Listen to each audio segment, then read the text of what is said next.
Good morning everyone, I am Shwetambari Sharma from KMS fashion. आज हम MCQs करने जा रहे हैं फूड एडल्ट्रेशन टॉपिक पे, जो कि एनटीए नेट जून 2020 होम साइंस फूड्स का एक बहुत इंपॉर्टेंट टॉपिक है। So let's start. हमने ट्राई किया कि हिंदी मीडियम के बच्चों के लिए भी हम थोड़ा सा इसको चेंज कर सके, तो हमने अगर कोई भी आपको मिस्टेक लगती है हिंदी में तो आप प्लीज़ कमेंट कर दीजिएगा। ये हमने गूगल ट्रांसलेशन से इसको ट्रांसलेट करके यहाँ पर आप औरों के लिए लेके आए हैं, ताकि आपको थोड़ा समझने में ईजी हो जाए। So first question, food adulteration include various forms of practices including mixing, substituting, concealing the quality of food. And reason is the main cause of rampant adulteration is ignorance of consumer regarding their rights and responsibilities, resulting in faulty buying practices.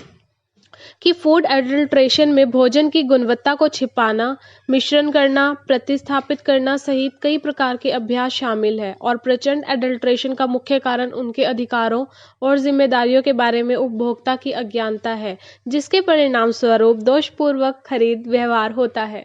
सो बताइए यहाँ पर हमारे जो codes दे रखे हैं इसमें क्या answer होगा।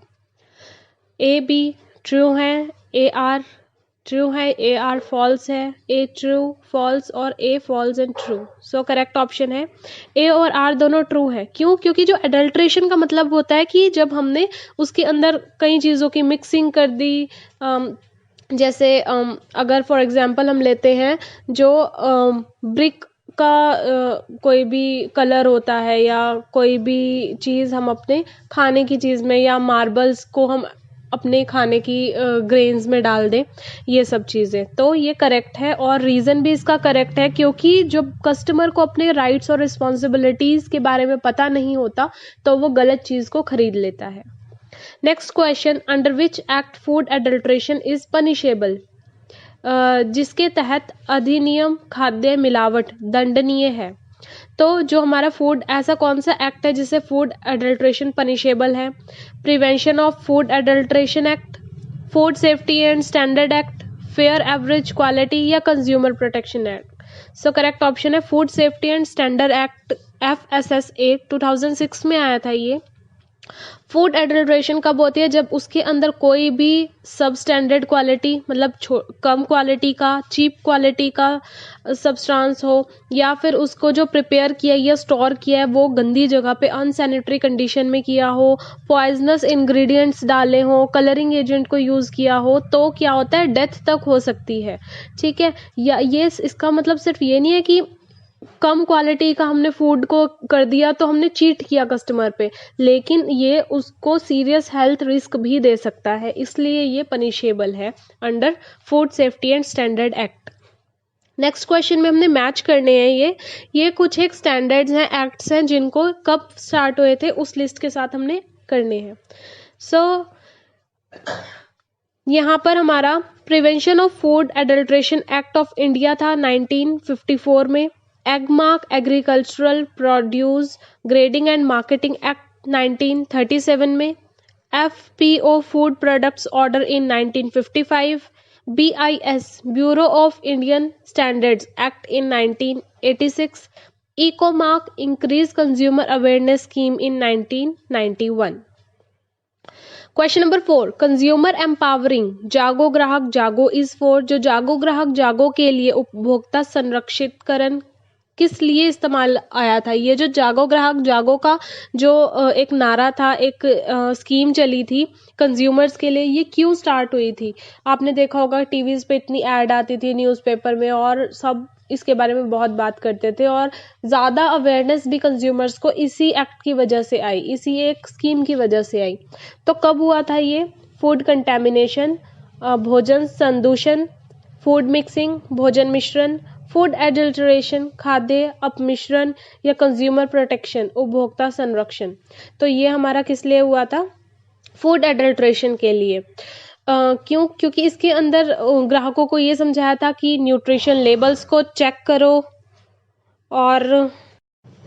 और FSSAI लोगो हो गए, एगमार्क हो गए, कि हमारा जो कंटेनर है वो सील्ड है, एक्सपायरी डेट क्या है, या जिस भी जगह हम काम कर रहे हैं एजुकेशन स्टेटस या सोशो इकोनॉमिक स्टेटस उस पर्टिकुलर चीज़ का क्या है, वो सब देखने के लिए ये स्टार्ट किया गया था।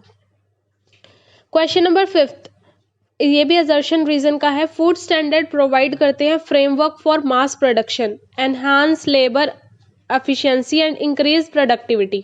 खाद्य मानक बड़े पैमानों पर उत्पादन, श्रम दक्षता बढ़ने और उत्पादकता बढ़ाने के लिए रूपरेखा प्रदान करता है। एंड आर रीजन है इसका, it do not set level of quality of product and Prestige for the manufacturer. यह निर्माता के लिए उत्पादन की गुणवत्ता और प्रतिष्ठा का स्तर निर्धारित नहीं करता है। यहाँ पर इन्होंने दो चीजें हमें क्या बोली कि जो फूड स्टैंडर्ड्स होते हैं वो मास प्रोडक्शन या फिर लेबर की एफिशिएंसी को या प्रोडक्टिविटी को इंक्रीज करने के लिए हमने उस जो फूड स्टैंडर्ड है उसको प्रोवाइड किया गया है। ठीक है, तो यहाँ पर आ जाता है कि हाँ, हमने जो इसको सेटअप किया है फ्रेमवर्क को, वो इन्हीं सब चीज़ों के बेसिस पे किया। और साथ के साथ हमारा रीज़न फॉल्स क्यों है, क्योंकि वो सेटअप करता है एक लेवल ऑफ क्वालिटी को, मैन्युफैक्चरर की क्वालिटी को, जो हम जिस हिसाब से मैन्युफैक्चरर अपने काम को बनाना चाहता है, अपने प्रोडक्ट को बनाना चाहता है, उसकी set of level of quality पे ही हमारी फूड स्टैंडर्ड्स डिपेंड करता है। नेक्स्ट है टाइप्स ऑफ फूड स्टैंडर्ड बताना है। खाद्य मानकों के प्रकार, मार्केट स्टैंडर्ड बाजार मानक, एंड यूज स्टैंडर्ड अंत उपयोगकर्ता स्टैंडर्ड, एक्सपोर्ट स्टैंडर्ड निर्यात स्टैंडर्ड। तो कोड्स में पूछा गया 1 2 3 ठीक है, फर्स्ट सेकंड थर्ड ठीक है, ओनली फर्स्ट ठीक है, नन ऑफ दीज। यहाँ पर 1 2 3 तीनों ही क्या है, हमारे फूड स्टैंडर्ड्स है। जो कि क्या है, मार्केट स्टैंडर्ड कौन से होते हैं, ये वॉलेंट्री होते हैं नेचर में, जो कंज्यूमर की जो भी उपभोक्ता होता है उसकी क्वालिटी को, उसकी सेटिस्फेक्शन तक लेके आते हैं, वो मार्केट स्टैंडर्ड होते हैं। एंड यूज स्टैंडर्ड्स इंडस्ट्रीज के लिए यूज किए जाते हैं, जिसके अंदर स्पेशल क्वालिटी फैक्टर्स होते हैं कि कौन सा फूड वो परचेज कर रहे हैं इस चीज के। और एक्सपोर्ट स्टैंडर्ड जो एक्ट है उसको सेट किया गया था 1963 में, ताकि चेक हो सके फूड आर्टिकल्स जिनको एक्सपोर्ट किया गया है। Question number 7, match the following. ये एडल्ट्रेंट्स हैं और इसको फूड आर्टिकल्स के अकॉर्डिंग मैच करना है। तो ये क्या दे रखे हैं, argemone seeds, water, date seeds, aflatoxins, marble chips, foreign seeds को coffee powder, pulses, food grains, groundnuts, mustard seed, milk के साथ। यहाँ पर हमारा करेक्ट ऑप्शन है जो फर्स्ट, जैसे कि जो अर्जीमोन के बीज हैं, ठीक है, उसको हम किसके साथ करते हैं, मस्टर्ड सीड्स के साथ मिक्स करते हैं। पानी के अंदर हम मिल्क डालते हैं, मिल्क के अंदर हम पानी को एडल्ट्रेट करते हैं। ठीक है, डेट सीड्स जो होते हैं, जो खजूर के बीज होते हैं, उनको कॉफी पाउडर के अंदर डाला जाता है। एफ्लेटॉक्सिन्स को पल्सेस के एफ्लेटॉक्सिन्स को ग्राउंडनट्स के अंदर, मार्बल चिप्स को पल्सेस में, और फॉरेन सीड्स को फूड ग्रेन्स के अंदर। तो इससे रिलेटेड भी क्वेश्चन आ जाता है, इनको आपको अलग से लिख लेना चाहिए। और भी इसके काफ़ी सारे हैं जो एडल्ट्रेंट्स, उन सबको आप नोट डाउन कर लीजिएगा। आज का लास्ट क्वेश्चन है, फूड एडल्ट्रेशन में भी खाद्य अपमिश्रण हो सकता है, इंटेंशनल जानबूझकर, इंसिडेंटल आकस्मिक, नेचुरल प्राकृतिक, या आर्टिफिशियल कृषि। इसका आंसर दे रखा है 1 2 3।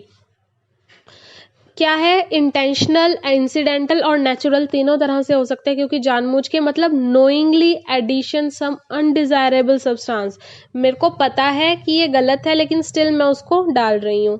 आकस्मिक क्या होता है कि फूड या तो इंसिडेंटली डल जाता है या अनइंटेंशनली, कि पता ही नहीं चलता। जैसे कि जब हम ग्रो कर रहे हैं फील्ड्स के अंदर, हार्वेस्ट कर रहे हैं, स्टोर कर रहे हैं, प्रोसेस कर रहे हैं, ट्रांसपोर्ट कर रहे हैं, हैंडलिंग कर रहे हैं, तो उस दौरान पे अगर कुछ भी हमारा जो फूड है उसके अंदर कुछ और चला जाता है, तब वो इंसिडेंटल बनता है। और नेचुरल क्या होता है कि प्रेजेंस ऑफ कुछ केमिकल्स ऐसे होते हैं, नेचुरल अकरिंग ऐसे फूड्स होते हैं जो हमारी सेहत को खराब कर देते हैं।